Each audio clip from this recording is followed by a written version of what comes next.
কুটিপতি ভাব নিয়ে যদি চলতে চান তাহলে আমার এই কথাগুলো আজকে মনোযোগ দিয়ে শুনবেন, এবং বড়লোক যদি হতে চান তাহলে আমার কথাগুলো অবশ্যই আপনার জন্য একটু মনোযোগ সহকারে শুনবেন।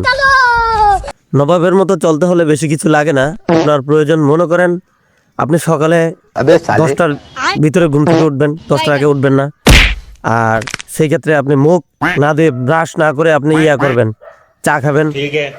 একবার যদি গরিব হন আর কি, চা খাবেন। আর যদি একটু টাকা থাকে তাহলে গ্রিন টি খেতে পারেন বা ব্ল্যাক কফি খেতে পারেন, মুখ না ধুয়ে আর কি, ব্রাশ না করে।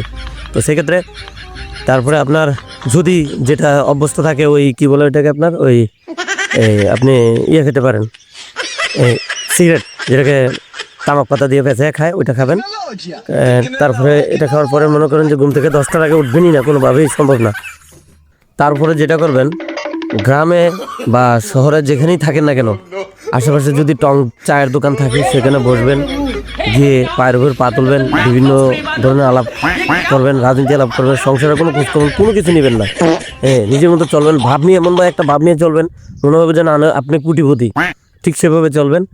এরকম বুদ্ধি করে চলেন, দেখবেন যে অল্প কয়েকদিনের ভিতরে আপনি কুটিপতি হয়ে যাবেন এবং বড়লোক হবেন। অবশ্য আমার এই বুদ্ধি শুনে অনেকজনে এখন দেখছি কয়েকজন দীক্ষা করে, তো দেখলে আমাকে দেখলে সালাম দেয়, খুব ভালো লাগে এগুলো দেখলে। আপনারা আমাকে অনুসরণ করবেন, আমার কথাগুলো ফলো করবেন, দেখবেন যে আপনারাও কোটিপতি হবেন।